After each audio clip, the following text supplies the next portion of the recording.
In 1801, Howard Street Cemetery was established on a field in Salem, Massachusetts. It was the same ground where an 81-year-old farmer named Giles Corey was slowly crushed to death in 1692. But what came after his death would haunt the town for over 300 years. Salem, Massachusetts is known the world over for the infamous witch trials. In January 1692, a 9-year-old girl named Elizabeth Parris, the daughter of Salem Village's reverend, began having violent fits. She screamed, contorted her body, and claimed to be seeing specters invisible to everyone else.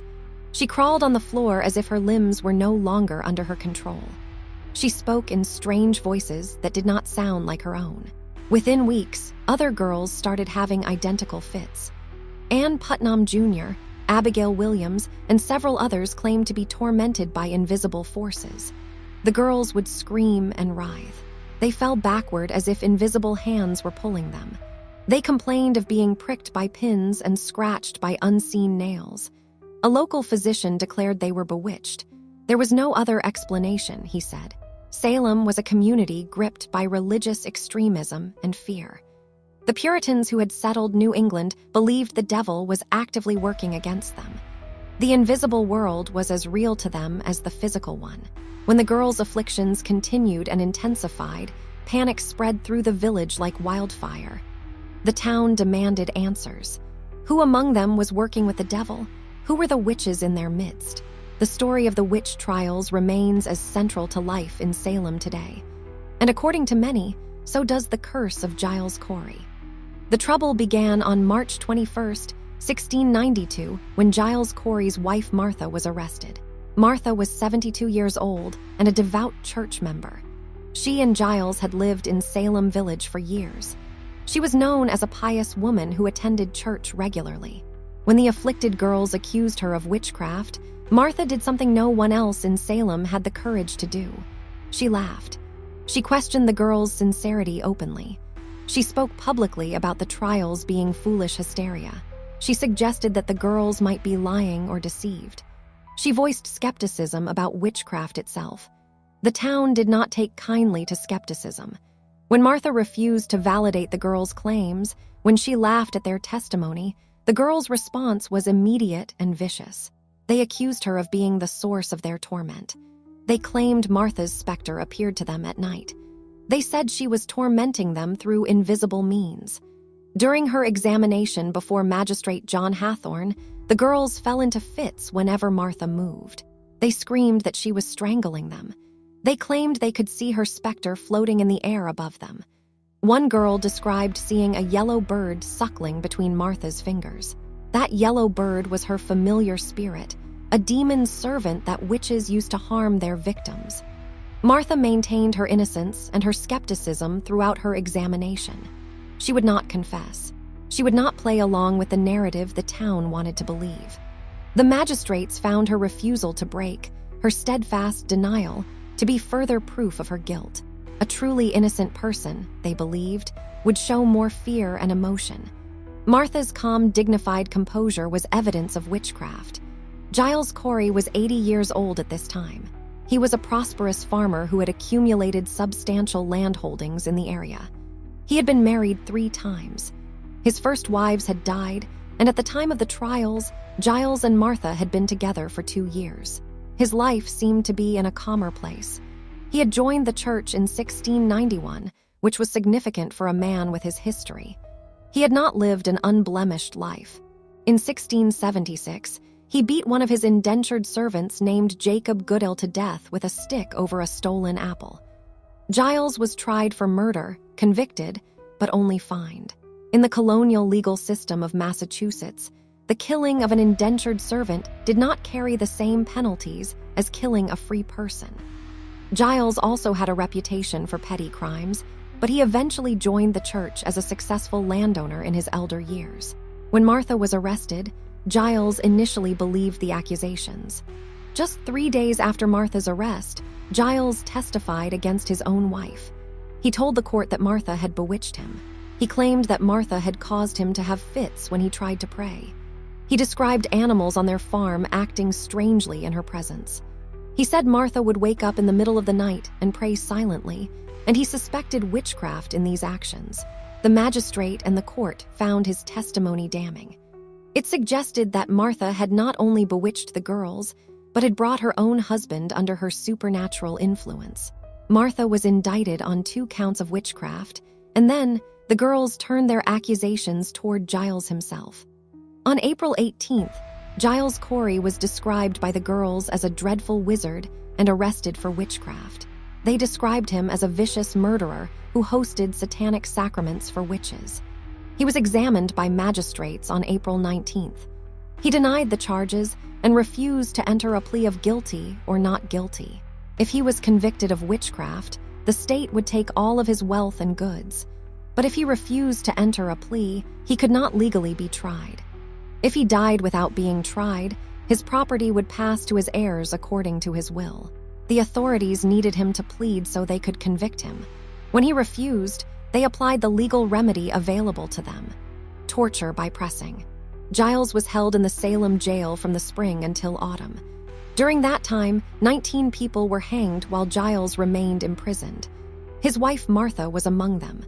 On September 17, 1692, the pressing began. Giles was taken to a field adjacent to the jail on Howard Street. He was stripped of his clothing and made to lie on the cold ground. A heavy wooden board was placed on top of his body, directly across his chest and torso. Then the stones began to pile upon that board. 1 stone, 2 stones, 3 stones, more and more weight pressing down on his elderly body. The process was designed to force him to enter a plea. Sheriffs and magistrates asked if he would now plead guilty or not guilty. The pain was meant to be an incentive to confess. Each refusal meant more weight would be added. Giles refused. According to the most reliable accounts, when asked to plead, he said only 2 words: more weight. Not a scream, not a plea for mercy, not a confession, just those 2 words: more weight. This went on for 2 days. Some accounts suggest that Sheriff George Corwin actually stood on the board himself at certain points, adding his own body weight to the load being pressed down on Giles. On the morning of September 19, 1692, Giles was asked one final time to enter a plea. His answer, according to multiple sources, was still the same: more weight. Shortly after, Giles Corey died in silence, maintaining his refusal to the very end. His death shocked the community. It was seen as barbaric and extreme. The pressing of Giles Corey turned public opinion against the trials. By May 1693, the trials ended. No more executions. The remaining accused witches were released from prison or pardoned. But then 4 years after the pressing, Sheriff George Corwin died. He was only 30 years old. The man who had stood on the board pressing Giles Corey to death was struck down while still in the prime of his life. The coincidence was noted by residents of Salem. Whispers began about a curse. In 1801, Howard Street Cemetery was officially established on the field where Giles had been crushed. Shortly after its opening, people began seeing the ghostly form of an old man walking the cemetery grounds. The apparition was described as dressed in clothing from an earlier era. Some witnesses reported seeing him standing motionless among the graves. Others described seeing him walking slowly between the grave markers, as if searching for something or someone. According to local legend, this apparition appeared before major disasters struck the town.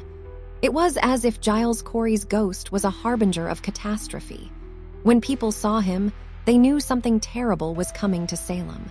The most dramatic and well-documented sighting came in 1914. In June of that year, Salem was in the grip of a severe drought. Temperatures had climbed to dangerous levels. The winds were fierce and relentless. The ground was dry. All the vegetation was parched. The conditions were perfect for fire. The fire department and residents alike knew that a single spark in these conditions could spread rapidly through the town. The night before the Great Salem Fire broke out, witnesses reported seeing an old man's ghostly figure moving through Howard Street Cemetery. Some witnesses described him as walking slowly between the grave markers as he had done for over 100 years. Others reported seeing him standing motionless, facing toward the town as if watching. One account described him as appearing agitated or distressed, as if trying to warn the town of something. The next day, June 25, 1914, a fire started in Salem. In the dry, windy conditions, the flames spread rapidly through the city's wooden buildings. The fire burned for 3 days and 3 nights. Block after block of Salem's historic structures were consumed by the flames. Over 1,600 buildings were destroyed. Thousands of residents were displaced. Families lost their homes. Businesses that had stood for generations were reduced to ash. The economic losses were estimated in the millions of dollars. The fire came within blocks of Howard Street Cemetery itself. Had the wind shifted even slightly, had the fire spread just a bit further, it might have consumed the very ground where Giles Corey was pressed to death. But it stopped just short of the cemetery. The apparition has been seen many times over the decades, all the way up to the present day. Some witnesses report that the apparition appears different at different times. Occasionally, it is reported as a young man in his prime, other times as a very elderly and frail figure. Some accounts describe the figure as appearing translucent or fading in and out of visibility. A few witnesses claim the apparition sometimes appears to be shackled or bound, with chains visible around the wrists and ankles. Giles Corey's ghost is not the only sign of a curse or hauntings in Salem. The most consistent paranormal reports describe cold spots that materialize around specific grave locations, dropping temperatures by as much as 15 to 20 degrees. Visitors entering these areas report sudden chills and an overwhelming sense of sadness or dread.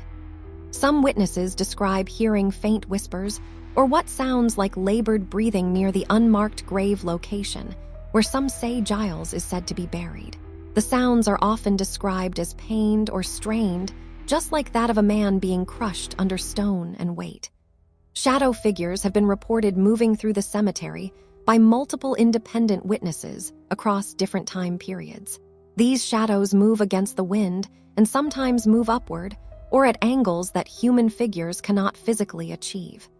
Several witnesses report that these shadows seem to be searching for something or trying to communicate, appearing agitated or desperate in their movements.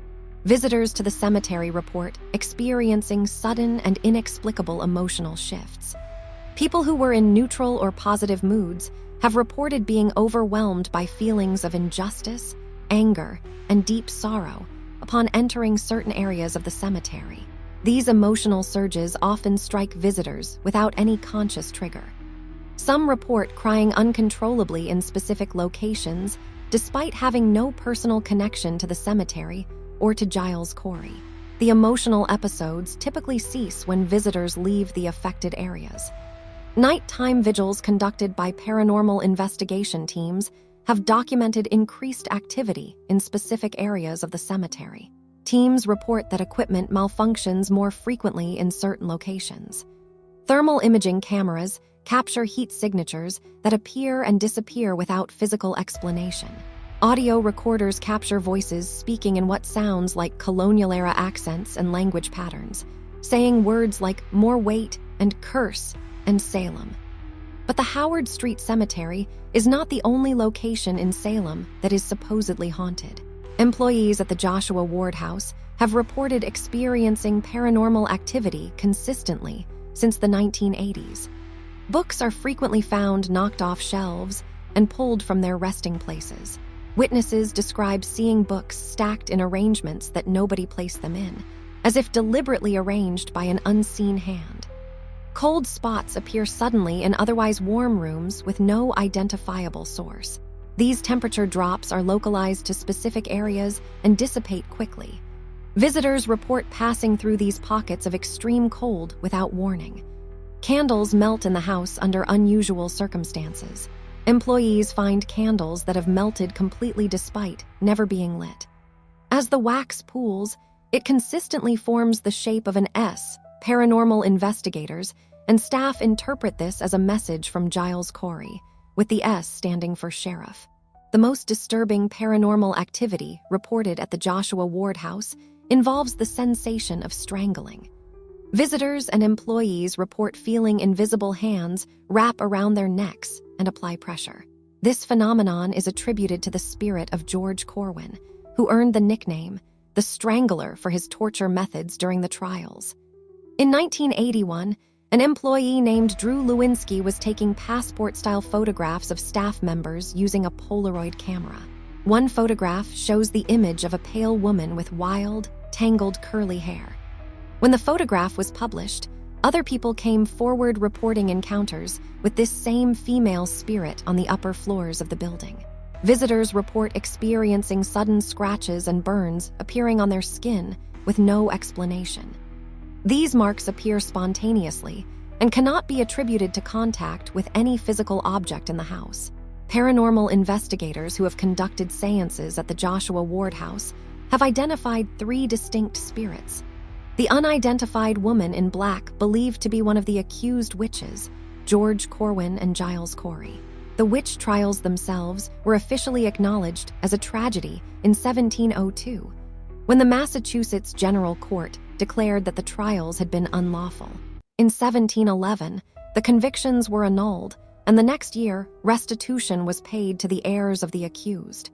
In 1957, the state passed a bill declaring the innocence of those who had been executed. Memorials were erected. Educational institutions were established to tell their story. The historical record was corrected. Yet in Salem, the hauntings have not ceased. If anything, they have intensified with modern interest in the trials. More visitors come to Howard Street Cemetery each year. More people report sightings. More visitors claim to have experienced unusual phenomena. The apparition of Giles Corey still gets reported during crime sprees, accidents, and periods of social turmoil. As if Giles's spirit is bound to that location as long as any injustice remains unresolved. Subscribe to Paranormal Depths for the strangest and most compelling cases from around the world.